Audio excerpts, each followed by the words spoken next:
Hi everybody, thank you for joining us. I'm Laura Jones, and in this session we're going to be talking with ultra runner and ski mountaineer Meredith June Edwards. Some Meredith's highlights include a second place finish at the 2016 UTMB TDS 120k. She holds the fastest known female record on a Double Grand Teton. First place at the 2017 Ultra Trail Mt Siguniang, and a second place at the 2018 Gaoligong by UTMB 55k. Aside from ultra running, Meredith has also represented the USA at 2 World Championships and in the ISMF World Cup in ski mountaineering. And more recently, the big news is that Meredith finished second at the 2019 Oman by UTMB 130k, her first ultra in a year, which is quite a return. Meredith runs for Altra, Uglo, Spring Energy, Hagan Ski, Leki and Ultimate Direction. She's 35 years old and lives in Durango, Colorado. Meredith, thanks ever so much for joining us. Thank you. So before we sort of jump into the detail and start asking you, sort of nitty-gritty questions, perhaps you could just tell us a little bit about your background and how your running journey started. Yeah, so my background basically started in skiing, to be honest. I started when I was 4 years old, and I grew up in a really big ski family, and I actually kicked out of there. And my dad said, well, then fine, you're going to learn how to ski in this family. And growing up, my dad, ski instructor, but he was also my race coach. And so I started racing when I was about, I guess I was around 4 when I started racing, but I did it all the way up until I was 18. And I started running probably sometime, I grew up on a tree farm, so you know, I could just go outside and run all over the property. And that started around when I was about 8. But I didn't formally get into running in school. It was when I was about 13, and I started running track and field. And I really loved it. I loved track, and I loved running. And kind of an interesting story. I ran in college as well for University of Louisville, which is a Division I school, but originally I was playing field hockey, and I decided, to go to University of Louisville because I had a scholarship to play field hockey. And my sophomore year, I just decided I didn't enjoy it very much, and that I really wanted to run, and able to actually, join the Louisville cross country and track and field team. And I started running competitively then. And I wasn't good. It was really hard to, basically walk onto a D1 program. But I learned a lot, and I was inspired by a lot of the people, my teammates, and they were really good runners, and I wanted to be like them. But I also kind of knew that maybe the track wasn't for me. And so when I graduated from University of Louisville in 2007, I ended up moving to Jackson, Wyoming, because again, I had this ski passion inside me, and I wanted to be a ski bum, and I wanted to live at the best ski resort. So I moved to Wyoming, and I kept skiing, and I took up skiing competitively. And then I think it was in 2012, I ran my first ultra, and I kind of got hooked after that, and the rest is history. Just thinking about your motivations for ultra running, what was it that kind of attracted you to, to doing it and to running these great long distances? What attracted me to ultra running, I think, was the community of people that I was with in Jackson. I met a lot of ultra runners, and I think the big thing for me was I just wanted to be in the mountains, and I wanted to run in the mountains, and ultra running was a means to do that. And you're out there for, 7-10 hours a day, and you're having fun up there. And I think when I started doing that, and then someone's like, hey, you would probably really like running a 50K. And I was like, oh, I don't know, maybe. And then I did it, and it just kind of all fell into place. I really think a lot of it was the influence of people that I was around, in particular, Lisa Smith-Botchin, who's won Badwater like 10 times. She was a coach. She was my first coach in ultra running, and she's the one that took me to my first ultra in California. And she pretty much told me, she's like, you're going to be good at this, so you should do it. And so it was just the right people and the environment that I was living in really just made it easy for me to do. Oh, great. There's something very special about the community in ultra running, isn't there? A lot of people say that that is what, you know, makes it so special for them. Yeah, I really think in particularly the ultra running community is it's a great family, and a lot I tell a lot of people is there can't be a lot of ego in ultra running, because we all get humbled. You know, it doesn't matter if you're in first or if you're in last or you're in the middle. You know, we go through this thing that we all experience, whether you're an elite or not. And so I think that also creates this community that is so understanding and so supportive of one another. And you don't really get to see that in many other sports because they're just so cutthroat competitive. But ultra running humbles everybody. And so I think that there's no attitude. There's no room for attitude in it. Yeah. And I think the nice thing as well is that, you know, you can get, you know, the people that line up on the start line, you know, you have that mix of elite athletes and people who, you know, perhaps it might be their first ever ultra. You know what I mean? I mean, there aren't many sports that you can go and do that, and you can. There was a guy in Oman, and it was his second ultra ever, and I ran with him for, you know, 30 minutes, and I talked to him, and I, you know, was just giving him tips and everything, like, hey, you know, this is what to expect. And you just don't quite get that, you know, like someone like that can't just show up in a cycling race or you know, like in a 5K at the Olympics, you know, that's not gonna happen. You know, or a football game, or, you know, anything like that. Yeah, we all run the same course, and I think there's like a really cool energy to that too, is like the race is so individual, but yet we're all out there together. Yeah, it's nice. I think that's a really nice thing about the sport.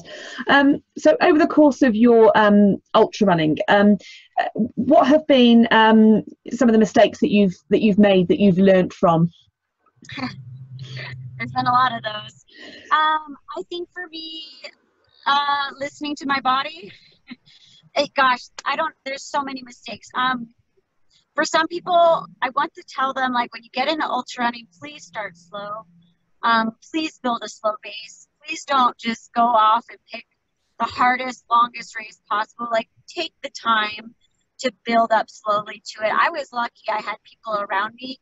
I think the best thing you can do is actually have a coach when you first get into ultra running, because there's been really bad, poor examples of what ultra running is. And what I mean by that is a lot of people think you have to go run, you know, these 150-mile weeks to be great and to do well, and you don't. Everybody's different, but, you know, I see that a lot with a lot of people. They get injured right away and they get kind of turned off by the sport, and it doesn't need to be like that. So for sure, I think for someone new getting in the sport, like, find somebody who can coach you, who can help you, and figure out, okay, how slow do I need to build up to this base? For me, it's always been listening to my body. I know what's best, and sometimes I want to put that to the side, but we really do know our bodies, and being able to say, I need a little bit more rest, or, you know what, this feels a little off. I think we sometimes get caught up in thinking, like, this is how the schedule has to be, or this is the mileage I need to hit. And I've learned that you just need to be flexible and be able to check in every week with you and your body, and just see where you're at, and to be able to adjust and to be smart about it is a big thing. And I think too, another big thing that's hard for people is you're not what works for you, and take the time. I think people just need to take the time to know what that looks like. And for me, you know, I recently have switched to just all natural food in my gels, which is Spring Energy, and that's made all the difference for me with racing. And I think quality of food is big, and I think people just need to maybe look at that a little bit better, and don't underestimate the power of, like, what you're feeding yourself every day and in a race, and how that has effects on you. Yeah. Have you ever had any sort of disasters regarding your nutrition sort of on race day, or? Oh, yeah. So my first 100-miler was UTMB. I actually lost my food Oh. It was such a rookie move. I lost my food, and I didn't go. I went without food for 3 hours, and I was rationalizing like this little bar of food and some aid station food. But basically what happened was I tried to like eat all my food back right away, and it was just too much for my stomach, and it caused a lot of problems. But, you know, before I switched to Spring Energy, I used to have a hard time just taking in so many sugary gels. I would sometimes puke them back up, or, you know, it caused stomach discomfort. And because of that, I have not done well in races. I've lost spots and everything. And so really figuring out what the nutritional program is, and a big one is I have to eat every 30 minutes, and I can't go any longer. Like that's just who I am. And yeah, it's a lot of gels, and yeah, it's a lot of, you know, I have to thinking about it. But if I want to have a good race, I have to feel my body that way. And so, you know, I don't try to skimp and go, oh, I want to go a little bit lighter though, because I don't want to carry all these gels. Like, that's how my body works. And if I don't, then I risk maybe not doing as well as I hope to. Yeah. And that's not worth it to me at the end of the day. I'm there to do well, so I don't want to, you know, oh, if I had one more gel, maybe, you know, I don't like that. That's a quick fix, and it's something that I'm in control of. You know, control the controllables is what my coach likes to say. Yeah, yeah. And like you say, you know, your experience has taught you that's what works for you. So, yeah.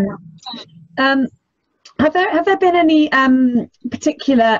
You mentioned the people that have had an influence on you in your sort of, you know, starting on your ultra running journey. Are there any books or documentaries or anybody else notable that's had an impact on you and your running? I mean, like, so my coach, Eric Gordon, he was part of the Born to Run book, and I mean, that's obviously hit me pretty hard. And I think other people that influence me are, you know, like some of my friends, Kelly Wolf, she runs for Under Armour. I have a lot of respect for her and what she's doing. I mean, there's a lot of women in our sport that are doing some pretty amazing things. But then, you know, I have my boyfriend, Jason Schlarb, who obviously has had some big races. And, you know, he influences me. And even his coach, which is David Roach and Megan Roach, and they have a book out called The Happy Runner. And, you know, when you talk to them about running and you read some of the stuff that they write, it's really impactful, because it goes beyond just being a runner. It's being a person and being a human. And at the end of the day, you know, that's all that we are. Yeah. And so, you know, people like them and my coach and everybody else, I mean, they've all had this huge effect on me. And then I am such a nerd about women's track and field right now. There's been so many big improvements, and I'm so inspired by so many of these young ladies that are coming up and running really fast, even though they're not ultra. I'm really inspired by the U.S. women's track and field distance team. Yeah. Yeah, it's a really exciting time for women runners. I mean, like you say, ultra and of the shorter distances, isn't it? It's yeah, it's so exciting. I mean, I'm so excited for the 2020 Olympics, because I just can't wait to see what these ladies are going to run. I mean, it seems like to me in the last 10 years, this gap in time has really been closed between men and women, and it's just gotten to be this really cool. Who's going to run, you know, is Emma Coburn going to run sub 9? I don't know, you know, like in the steeplechase, like it's really exciting. Like, and I get so excited about it and nerd about, you know, I'm totally a nerd over here with it, but I love it. Yeah, it's good. It's really positive. Do you have a favorite race type and distance? Yes, I do. So I really enjoy anything above the 100K, 62 miles. And I really like rugged mountainous running. So basically, like a lot of the UTMB stuff that I've done has been my favorite type of running. Oman is really challenging, really technical, and I love that, you know. But I also really love like that.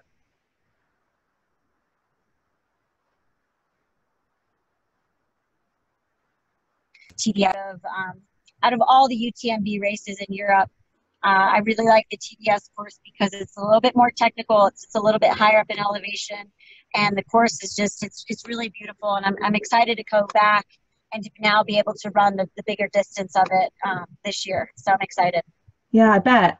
And that's interesting to hear that you know, once you get past that 100K, you feel that you've sort of come into your own then, you know. Yeah, you know, it takes me a while to warm up. I'm a slow, like, you know, like I love the 50K, but I'm not a 50K runner. It's just fast right from the gun. And I love it, but it takes me a little bit of time to like get my body like in a rhythm. And I tend to do better at these longer distance races because it pays to start off slow in these longer races. You know, like negative splitting is a very effective way to have a good race because you're not going to just go out and blow your body up. You tend to hold back a little bit. And so, you know, when you look at a 100K to, you know, 170K race, what's so great about it is it gives you that time to just get into that rhythm and to allow things, you know, to play out. And then you kind of get to become this hunter and you get to try to catch people. And, you know, there's psychological effects of, you know, getting faster in a race. Like you feel better and you get more energy. And then you're like, okay, let's keep going. Let's keep fighting, rather than like going out too hard and then like trying to hold on, you know? So I think I just tend to do better at that longer distance. Yeah. What will you be, what's going to be your focus in the 2020 season? For me, it's going to be TDS. That will be my A race. That will be where I want everything to shine bright, hopefully. And then I'm really excited because I'll be doing Val d'Aran by UTMB, which will be in the Pyrenees in the beginning of July, and I'm hoping to do 100K there. And then I'm particularly excited because at the end of January, we actually end up going to Mexico, and we did this race there called Huachinango. It's a 50K. And last year I couldn't finish the race because I had an injury to my IT band, and it was kind of a bummer. I had to drop out. But the course is really cool. There's a lot of really big runners that are going to be coming this year, and I think it's going to be really fun and early season kind of run and have a good time, I hope. Oh, good. And sort of long term, you know, do you have any sort of overarching long term goals, things that you'd really like to achieve, you know, in your career? Yeah, so I really want to run UTMB again, and I think if it was a good day for me, I think I could, you know, I want a top 10 at UTMB, and that's what I want to do. Sorry, this is my dog. All right. But yeah, that's a long-term goal. That's something I really want to commit to. And I think in 2021, hopefully that's when I'll go for it. And then, you know, I have some goals that are more maybe FKT based in some mountain projects. And I'd like to go back to the Tetons and see if I could actually improve my Double Grand Teton FKT and improve it, maybe not just with time, but maybe try to do 3 times in one day. You know, what's kind of hard about that is it's very technical rock. A lot of people who climb it actually rope up for it. And so I'm actually free soloing some technical rock on the upper part of the mountain. So it makes it a little bit spicy and interesting. And then since I've moved down to Colorado, I've become a really big fan of the Grand Canyon and running it. And so this spring, I think I'm going to try to go for my own personal record of rim to rim to rim. I ran it the first time in November, and I just, so cool. So I'm hoping to have my own personal record on that. Oh, that's lovely to do something for yourself like that. Yeah, I mean, I you know, like there's been people that go down there and they have really fast times on it, and I'm like, that's amazing. I obviously want to strive to be as close to that as possible, but it's also just for me, and it's something I really enjoy, and it's something I really love. And again, I got into ultra running because I really like being able to go places with my own 2 feet and explore things. And so, you know, the Grand Canyon is just that, you know, it's so unique little place, and it's so beautiful, and it's something just to call my own. Yeah, that's and that, I think one of the key things as well is so important not to lose the love of it, isn't it? And yeah, absolutely. I mean, I just think that oh, I just lost you. There you go. I just think, it's really easy to get burnt out in this sport with like always having to come back and race and just keep doing it over and over and over again. And I tell people, like, there'll come a time when maybe I'll be done racing, but this is a lifestyle that I've developed through my whole life that I've been alive now, and I don't think it's going to change. And like my partner and I, we both love being together and doing projects and going and playing. And I think as we get older, some people forget that we still are kids at heart and we want to play, and this is how I do it. And so for that, I'll always be a runner. And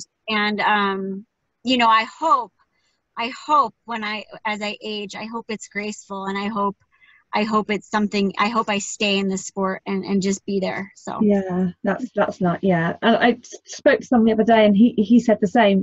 When he's running down a mountain, it's the closest you can get to feeling like a kid again. That just feeling free, and yeah, and being in awe. Like we so much forget, like, what a cool place we live in. No matter where you are in the world, like there's beauty everywhere, and sometimes we just forget to look around. And I just feel like on some of these runs I get to do, like, one, I'm so lucky I get to run, like I have the ability to run. Two, it's like, how lucky am I that I get to live in these really cool mountains and be close to these amazing places. And three, that I have a partner who I get to share that with. I mean, it's I'm so fortunate, and I don't ever want to take that for granted. So that's lovely. And like you say, having the support of your partner who understands your training commitments, and it's not at home thinking, where is she? Where's she got to? What is she doing? Like, what's going on? Yeah. You're going running again?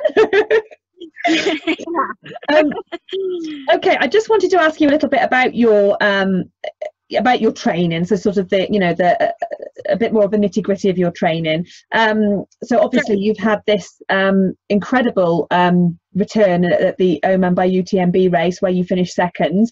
Can you sort of talk us through how your training looked sort of leading up to that race?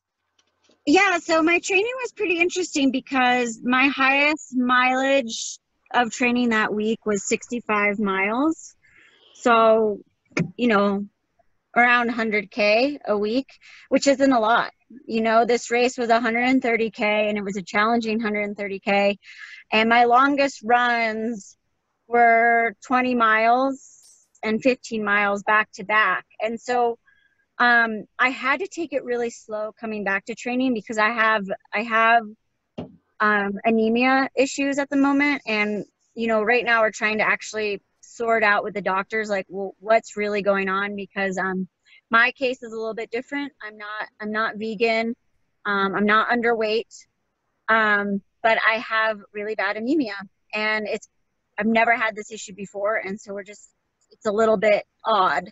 And so my ferritin levels got down to 4, which is extremely low, and my hematocrit and my white blood cell, red blood cell count all dropped. And so I was in a really bad place this summer, and I was really nervous, like, will I run an ultra this year? And so my coach and I took it really slow. I started training in August, and one of the reasons we picked Oman and we were okay with Oman was, one, I really liked the course and I really wanted to go back, but two, it wasn't a really fast course. It was a pretty slow, steady, because I wasn't going to be in shape to go run 130 fast. Say like something at UTMB. And so this was like the best thing for me to do at the moment. Oh, hold on. Felix, stay right there. So for me, I had to just take it really slow. My highest mileage was like around 100K.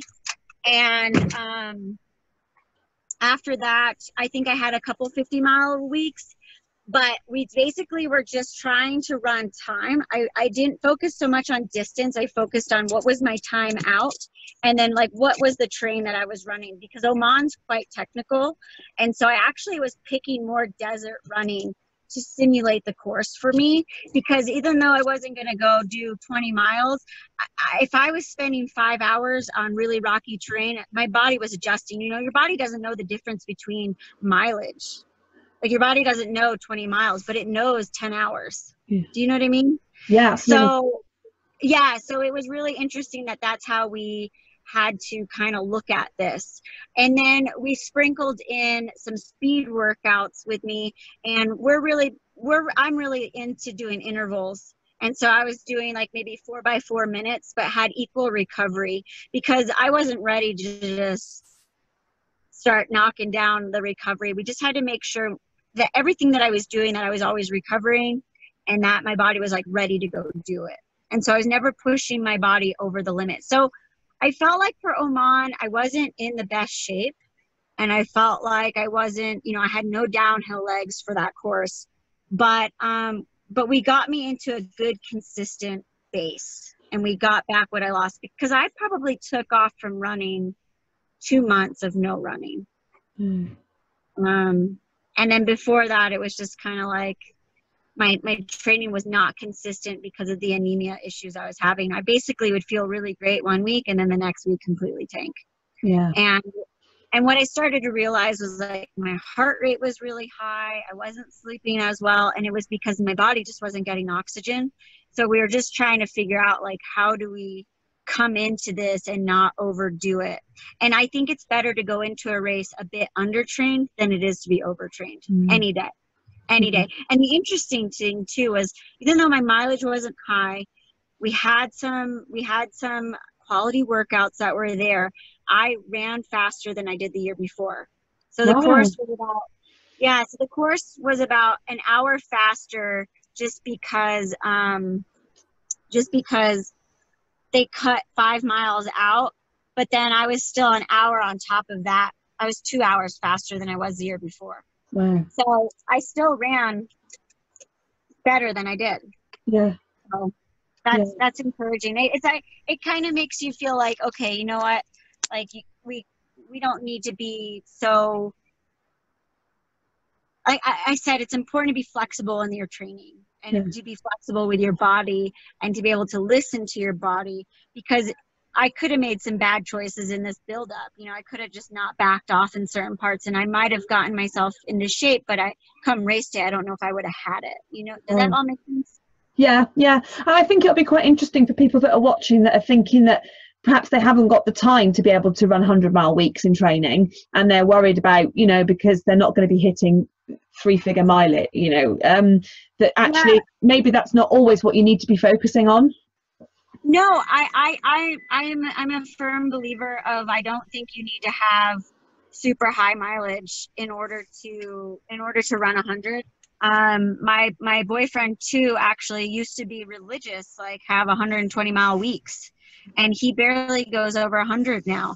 And what I think we're starting to realize is, like, you don't need that many miles to go that fast. As long as you have the time out on your feet, it all works out. And then I also think quality versus quantity, you know, quality of workout versus quantity of miles. And I think that's what people forget is, yeah, we're 100-mile runners, but we still need some speed, and you still need turnover in your legs. And that's actually just as important. But it's all different for everybody, you know.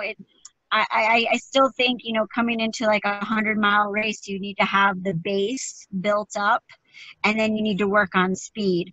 But I don't think we need to be doing, you know, 120, 150-mile weeks to run a 100-mile race. And you're also a big advocate of strength training, aren't you, within your training?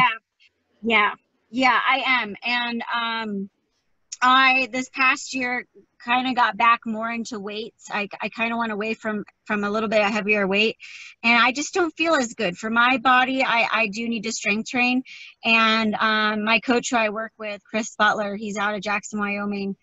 He writes all my strength and conditioning programs. And what we try to work on, and you see this a lot in some marathon runners I've noticed as well, especially some track and field athletes, is there's a lot of correlation between your deadlift to your overall strength. And so your deadlift, they try to get it 2 times your body weight for 1 rep. And you don't try to exceed that, but then you just try to maintain that or work somewhere within that realm. And it's like right now I'm trying to build back up to that. Before I left my training, I think I was like 10 pounds away from being double my body weight. And I just felt really good. I felt fast. And I think in mountain running, especially when I look at a course like Oman, it's a race that favors strong people. You have to be strong. It's not just a flat, smooth course that just goes up some hills. I mean, it's just a lot of strength in your legs and your core and your back to be able to handle courses like that. And so I think if you're looking to do ultra marathoning in the mountains, it's smart to have some kind of strength program built in there. It doesn't maybe need to be, I always say, like, whatever works for me is not going to work for everybody. But I think finding something that does work for you, whether it's your body weight or it's just some lighter reps and weight, if that helps you, that's great. But it's like this science equation, and it's trying to figure out what works for your body, because we're not all the same and we all don't train the same, and what works for me is not going to work for everybody else. And so it's taking the time to figure out, what does that look like? What's this equation? Some of it's trial and error, unfortunately, but there's a lot that you learn in trying and going, okay, that really did not work, so what can I do better now? And so that's tricky, because you don't want to get injured, and so it's always helpful to have other people around you able to monitor and look at this as well. But I'm a firm believer in strength training. Like I said, I'm working on my deadlift again. So I'm actually really excited to get that back up. And then I do a lot of kettlebell swings. I do a couple upper body stuff just to be, I like to feel durable in a mountain race. And, like, I don't want to, take a really bad fall and break a leg or something. Like, I've noticed, like, from lifting pretty heavy too, like I've done some really crazy falls, and knock on wood, I've not broken my leg or had anything like that happen. And so I think a lot of it's just because I'm strong, and that's good. Yeah. I think there's a big psychological thing, isn't it? It makes you feel strong, you feel capable, I think. Yeah. For me, that's what I love about lifting weights. It makes me feel, I think it's empowering, isn't it?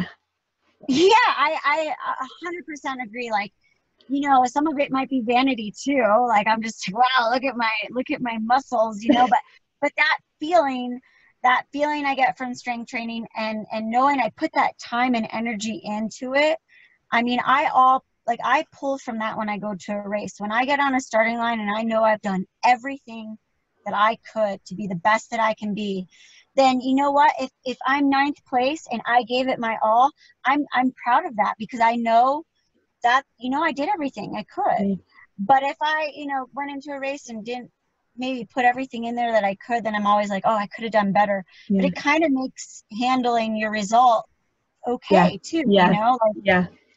I think, because like you say, when it's these ultra races and you're going to be out there for these great long periods of time, anything can really happen, can't it? But if you know that when you stand on the start line, you've done everything you can up to that point, then you couldn't have done any more. You can't, There's nothing you can do. I mean, at the end of the day, it's like, well, that's just what happened today. I mean, ultra running is, I guess that's what makes it so heartbreaking at times too, is like, gosh, you can do everything right, and then that one day it just didn't come together, and that happens, and it totally happens.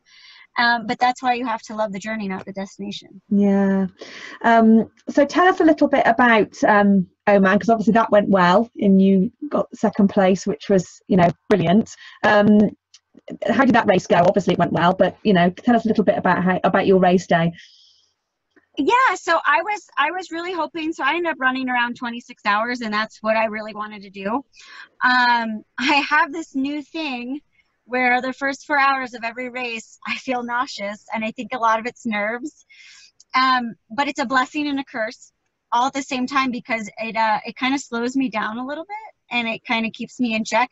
And I'm to the point now where I've raced enough like this that I know I'm always going to come out of it. So I don't freak out about it. I just say, okay, this is just where I'm at right now. Let's just let it roll. So the first 4 hours were that. I was like, okay, yep, here I am, feeling a little nauseous. I still eat. I still make myself eat. I don't care. It's got to go in. And so after the 4 hours, I pulled right out of it. And I had to tell people, this race is really hard because basically the last 50K of this course is where it gets really technical, it gets really hard. There's big descents and there's big ascents. And this course in particular, it's kind of hard to describe other than like you have to run very conservative and not just in pace, but with your body. Like you have to run protecting yourself because the rock there is very sharp. And if you fall, you're going to cut yourself pretty bad. And there's no smooth part to the trail. And so you're just having to feel like you have to run like you're not really doing anything, which psychologically feels a little demoralizing because you're like, I'm running really slow. I don't really feel like I'm doing anything, but it pays dividends at the end. And if you can run consistently and smooth, then you're going to probably finish pretty well. And so for me, I had to just, get through the night because the race starts at 7:30 p.m. And then in the mid-morning, I made it to about 80K into the race, and there's a via ferrata. And there's a very big descent, and then there's a very big ascent that ends with this via ferrata. And my goal was to get to that via ferrata and feel really fresh, feel really good, because then I knew after that was where I was going to have to get to work. And so I ran really conservative till then. And then Francesca, who was ahead of me, she's the Italian runner. She won UTMB 2 years ago. And she finished 6 minutes and 30 seconds ahead of me. But during the day, she was about 9 minutes to, I think, 50 minutes in front of me. And so I kind of knew she was there. So after I got through that 80K, I was like, it's time to get to work. Let's see if I can catch her. And so the course gets very, it gets kind of runnable, and then it goes to this big descent. And my legs just weren't there for it. And that was just a lack of training, which I knew. And then the last climb is very, very technical. It's a VK. And it's just very, very technical. And I just knew I just wanted to get to that point in the race and mentally feel prepared for that, because it happens so late in the race that you're very tired, you're worn out, and then you got to be like mindfully there to climb this last climb. And that went really well. I had at that point 2 other guys with me who kept me company. And then the course goes over this ridge, and then it's this last big descent, and my legs just were screaming the whole way. And I just kept telling myself, like, you knew it was going to be like this. I think it's really easy for us to just go to the negative, but it really doesn't do any good for us. We just have to just celebrate it and be happy about it, and try to stay as positive as possible. I just noticed some of the people around me were like, oh, and I was like, no, guys, come on. We got to keep going. We got to keep moving, and we got to just keep our head in the game, because it's very easy to just shut yourself off then and just be like, oh, I'm so over it. But I think at that point she had a 50-minute lead on me, and on that descent, I was able to close a 6-minute gap, which I was really happy about. And I think a lot of it was just because I was really positive. I really wanted to get to the finish. Yeah. And I kept enough in me to push later on in the race. Yeah. And it turned out well. It was awesome. So I was really, really pleased with it. I would have loved to have won, but considering the year that I've had and not knowing that I'd even run an ultra this year, it felt really good to cross the finish line. I can imagine, yeah. And like you say, you just can't underestimate how important that mental side of it is. Yeah. Yeah. I mean, my partner told me in races, sometimes he has to fake a smile. And so I started doing that, and it works. I mean, like, gosh, I don't know. I mean, just, it's so easy to be negative. but you have to tell yourself, like, that's the easy way out. Like, you know, really challenge yourself. Like, I look forward to, like, nope, this is an opportunity to overcome this right now. Like, let's take that opportunity rather than let's turn this into a negative thought process. Yeah, I think it's actually like it's scientifically proven that smiling is, you know. Yeah, I think it is. Yeah, totally. Yeah. Someone was saying that Kipkuji does it. I think when someone said, when Kipkuji's hurting because he starts to smile, which so like the last few miles of when he was doing the sub 2 attempt and he started to smile, they say that's when it's starting to really hurt, because he puts this smile on his face to kind of confuse your brain that I think it totally works. Yeah. How do you? Oh, so you're a hugely accomplished skier. Do you feel that that's benefited you with your, with your running? It's been a little bit of a. So, I definitely have ski goals. Not just with racing, not really racing anymore, but more like mountaineering. There's stuff I really want to do, and so it's definitely has helped. But it's also been. It's been really hard because I've had to pick between the two sports. Mm-hmm. So that's been actually a challenge for me. And the last 2 years, I've decided to primarily just focus on running because I'm not getting any older. And, I can always go back to my ski goals, but I can't always go back to my running goals. So I really chose running. I do think with my skimo background and with and having those races has definitely helped a lot of the mental side of running. Skimo is not like ultra running at all. The races are very short. They're maybe 2.5 hours at the most, and it's not as much climbing. But the race, like racing skimo, hurts. I actually think it's a lot harder than ultra running because it's just, you're in the pain cave, like right off, as soon as the gun goes off, it's time to go to work. And it's just, it's really hard. And I think what was a breakthrough year for me with skiing was the year I decided to race World Cup for skimo. I went over there because I wanted to have the cultural experience of being able to, I ended up living in Chamonix for the 2014 winter.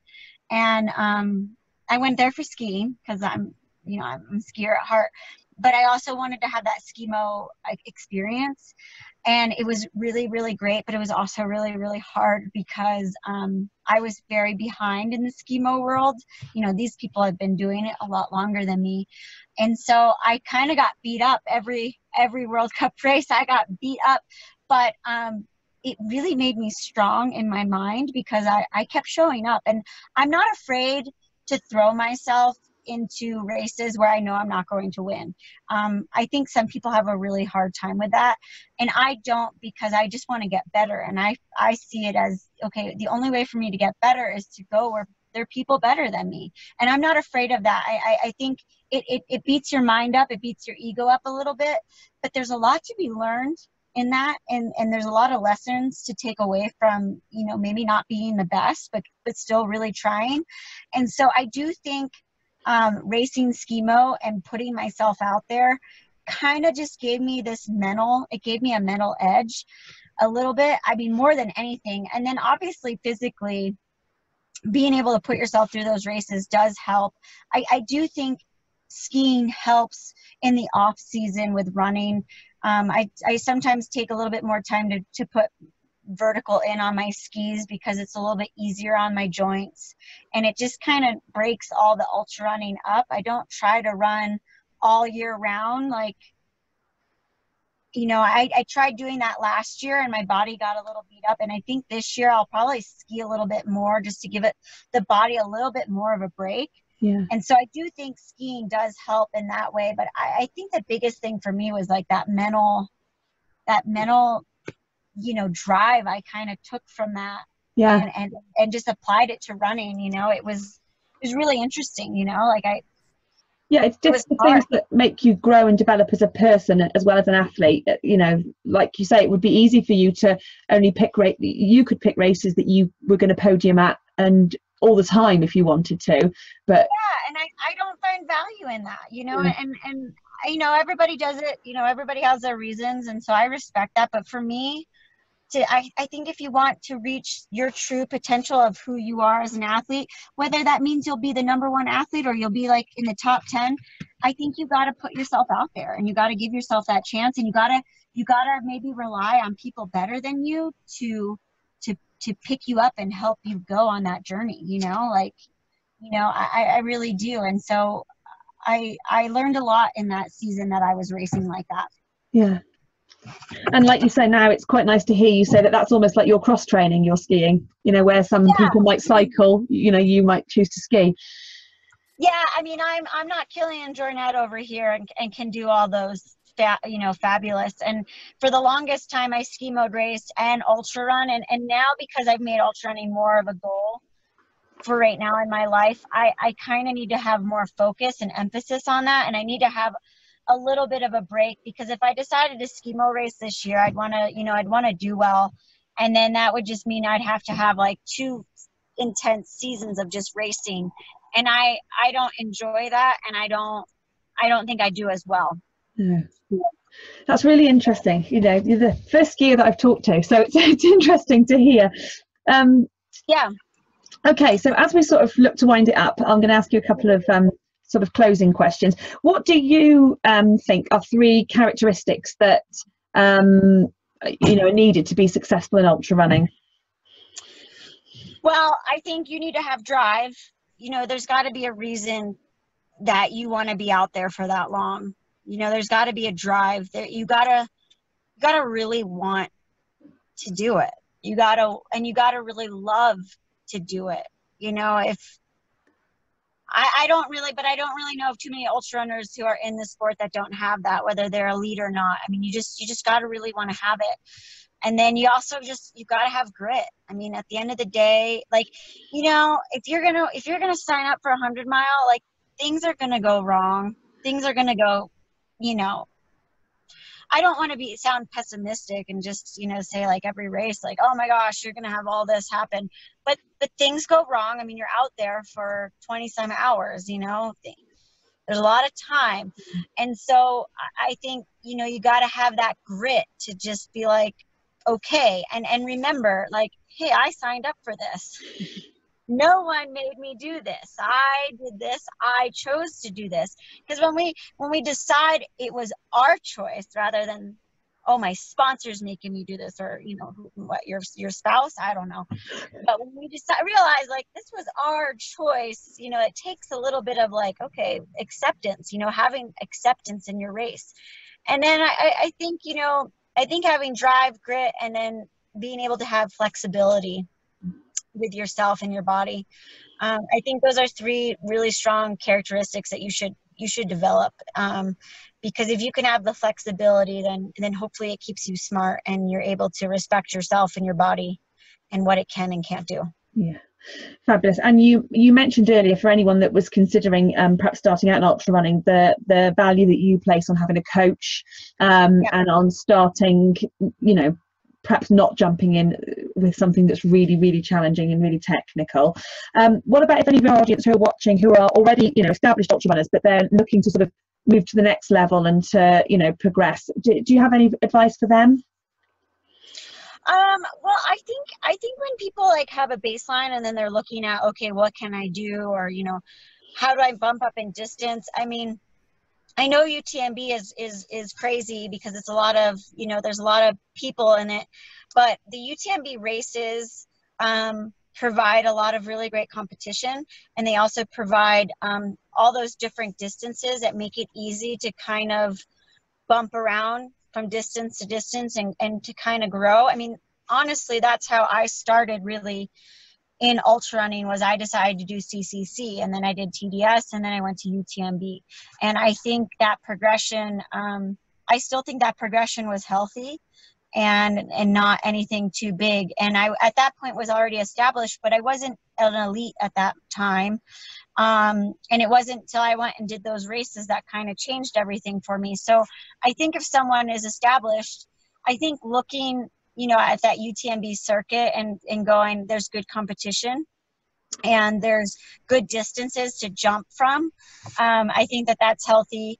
And then I just think, you know, making that next move, I still think having a coach and someone around you to monitor you it's really, really big. I mean, ultimately, if you want to be the best ultra runner that you can be, whether you want to, you know, be an elite one day, or you just want to be successful at finishing your races, I do believe that having a coach is the best thing for you. Yeah, great. And then finally, my last question was going to be, I mean, you've just mentioned UTMB. You've travelled around the world competing in various ultras.